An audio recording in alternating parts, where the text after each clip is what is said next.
Bienvenue dans Déclic, le rendez-vous hebdo où l'on décrypte l'actualité paid media. Au menu du jour, on va vous parler AI Mode chez Google, on va vous parler de toutes les annonces social media chez Meta, chez Snapchat, au Cannes Lions 2026. On va vous parler des leaks de ChatGPT et enfin de petites features sympathiques chez Google et Meta.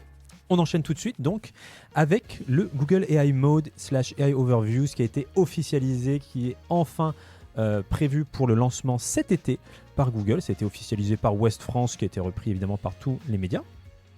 Et voilà, dans un épisode précédent de Déclic, j'avais dit que ce serait sur le T3. J'ai été chanceux sur ce coup-là, donc je suis plutôt content. Ceci dit, je tiens déjà à rassurer tout le monde, parce que c'est le festival des gens qui préfèrent vous angoisser pour mieux vous vendre quelque chose sur LinkedIn. Je vous rassure, le search chez Google au dernier trimestre, c'était 55% de leur chiffre d'affaires, enfin chez Alphabet pour être précis. Autant vous dire qu'ils ne vont pas se tirer une balle dans le pied. Alors certes, oui, au lancement, on nous l'a bien dit, il n'y aura pas de publicité dans les AI Mode / AI Overviews, mais comme partout ailleurs, ils vont faire ça très très très vite parce qu'ils ont besoin de ce chiffre d'affaires eux aussi. Donc pas de problème. Attendez-vous à avoir évidemment un taux de clic qui baisse un petit peu. S'il n'y a pas de publicité et que le résultat IA est au-dessus, selon votre secteur, vous êtes plus ou moins impacté. Mais sinon, d'un point de vue business, il n'y aura pas de problème. Ça va bien se passer tant que vous respectez évidemment les fondamentaux que sont notamment la data et la data. Voilà. Au moins, les fondamentaux sont faciles à retenir. On passe du coup aux annonces de Meta au Cannes Lions. Il y a plusieurs grosses annonces qui ont été faites. La première, c'est la Creative Memory, la Brand Memory, pardon. Du coup, en gros, les algorithmes vont pouvoir scanner toutes vos publicités de votre compte publicitaire pour en déduire votre image de marque et vous proposer des visuels IA générés à partir de ce que vous avez déjà sur votre compte publicitaire. Donc, encore une fois, on a deux écoles. On a l'école des clients qui sont très à cheval sur leur image de marque. Voilà, c'est ni bien ni mauvais, mais c'est comme ça. Pour lesquels cette feature ne sera pas forcément très utile et avoir aussi pour les account managers et les consultants la facilité de désactiver cette option.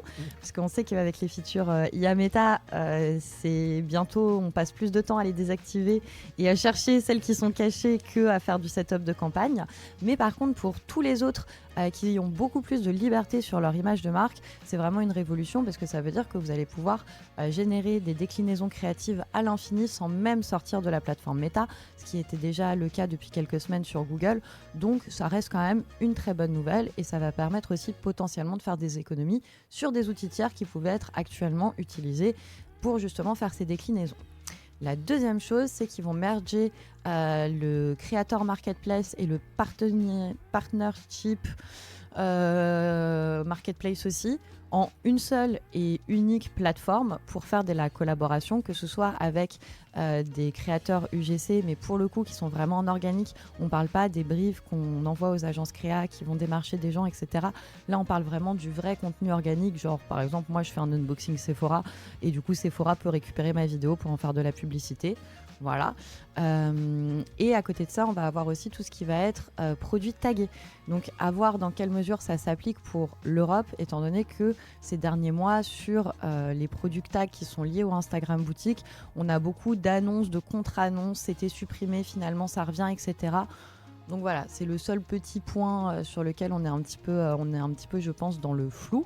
Et enfin, notre dernière annonce sur les Cannes Lions, c'est en lien avec Snapchat, qui est le cheval de bataille de Meta depuis plus d'1 an en parallèle de l'IA, où globalement ils nous ont sorti un case en Arabie Saoudite qui démontre qu'on est capable de générer des ventes sur WhatsApp. Encore une fois, le Middle East, ils ont une consommation des médias qui sont assez différentes de ce qu'on a en Europe.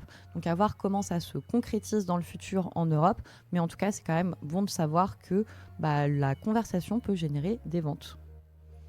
Et on enchaîne avec OpenAI. OpenAI qui repousse son IPO à 2027. Mais pourquoi ça ? Mais peut-être parce que le Financial Times nous a leaké toutes leurs finances, justement.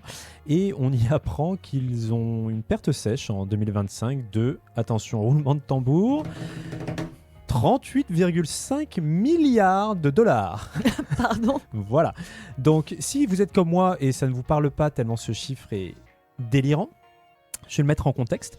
Amazon, lors de son IPO, perdait, je ne veux pas dire de bêtises, 30 millions de dollars. 30 millions, 38 milliards, on est sur un facteur 1000. C'est aussi simple que ça.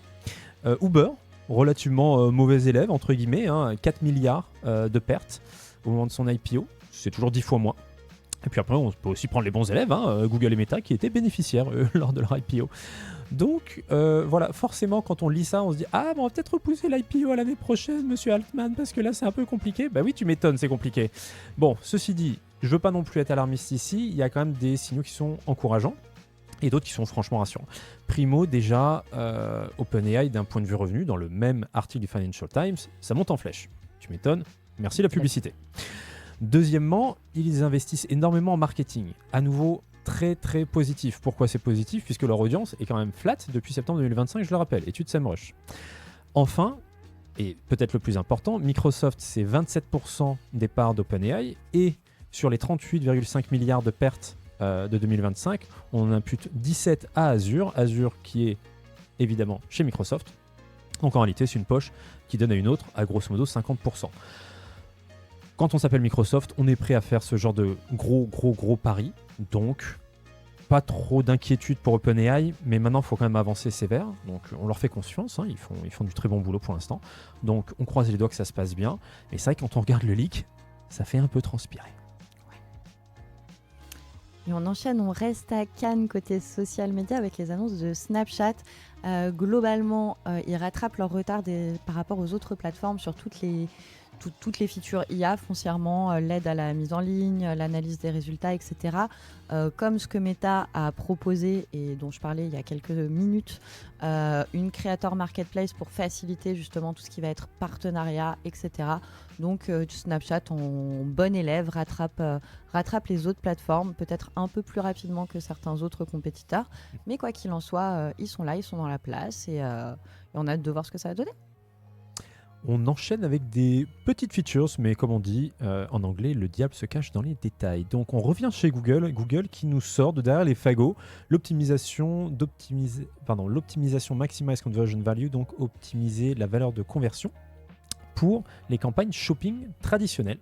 Ça n'existait que sur les PMax en feed-only. Pourquoi est-ce qu'on sort ça maintenant ? Ils nous l'ont annoncé à demi-mot il y a quelques semaines à la Google Marketing Live, parce qu'ils sortent AI Max pour shopping. Autrement dit, tout d'un coup, on se dit, bon allez, quand même, les campagnes shopping standard, on essaie de les mettre un petit peu de côté pour PMax. Mais le fait est qu'il y a encore beaucoup d'annonceurs qui les utilisent. Tu m'étonnes, à nouveau, ça marche bien, on voit pas pourquoi on s'en priverait. Et donc, on se retrouve enfin à pouvoir switcher de Target ROS uniquement à Maximize Conversion Value, maximiser donc les valeurs de conversion en bon français. On aurait bien aimé que ça arrive avant, genre il y a littéralement 10 ans, mais on va pas bouder notre plaisir, c'est toujours positif, donc merci Google. Petite annonce sur Meta, ils vont ajouter la prise de rendez-vous intégrée au formulaire in-app. Très bonne nouvelle, ça fait quelques mois maintenant que Meta commence à avancer sur ce produit-là, parce que pour tout ce qui est nourrir le CRM, pour de la newsletter, etc., c'est un très bon outil qui permet de générer des leads à vraiment pas cher, mais à partir du moment où on veut générer des MQL, beaucoup plus compliqué, beaucoup plus de déchets. Donc ils avaient déjà mis des petites mises à jour, notamment pour vérifier le numéro de téléphone, remplir l'adresse mail manuellement, parce que on connaît, nous, les vieux, les adresses mail avec lesquelles on a créé nos comptes Facebook à l'époque, auxquels on n'a plus forcément accès, avec des noms à coucher dehors. Un caramel, un hotmail, c'est quoi le tien ? MSN. Donc ça va dans ce sens-là. Ils mettent quand même en avant le fait qu'il y a deux choses qui peuvent être un petit peu bloquantes sur la prise de rendez-vous. La première, pour moi, n'est pas un point bloquant, vu que ce n'est disponible que sur le fil d'actualité mobile et pas laptop. En 2026, je pense pas qu'il y ait encore beaucoup de trafic laptop sur Facebook, à part les consultants et les clients qui vont regarder leurs previews publicitaires. Il y a ma grand-mère. Et par contre, la deuxième chose qui fait qu'on va pas forcément pouvoir tester ça de suite, c'est que les plages de prise de rendez-vous ne sont pas modifiables. Donc c'est du lundi au dimanche de 7h à 22h. Donc j'aime autant vous dire que pour la majorité des entreprises qui proposent de la prise de rendez-vous, ça m'étonnerait que les commerciaux soient ravis d'avoir des rendez-vous le dimanche à 22h. Donc en attendant que ça évolue. Moi, la feature de ce que j'ai compris, effectivement, est quand même pas folle. Parce que finalement, c'est pas intégré à, que sais-je, un HubSpot, un Salesforce, un Calendly, enfin quelque chose, quoi. Donc j'avoue que pour l'instant, Ça part d'une bonne intention, mais moi ça me fait plus peur qu'autre chose. Donc, à mon avis, on aura du mal à la déployer. On En verra, fait, mais c'est pas effrayant pour moi parce que vu qu'on peut pas de toute façon personnaliser les prises de rendez-vous, personne va vous. En tout cas, nous, dans nos clients, je vois mal quel client accepterait ça. Donc, c'est ça. Donc on va voir, mais on n'est pas sûr. Bref, dites-nous en commentaire peut-être ce que vous en pensez, puis on verra la semaine prochaine si l'un d'entre vous peut utiliser cette feature dès aujourd'hui. Dans tous les cas, merci pour votre écoute et à la semaine prochaine. Ciao. salut.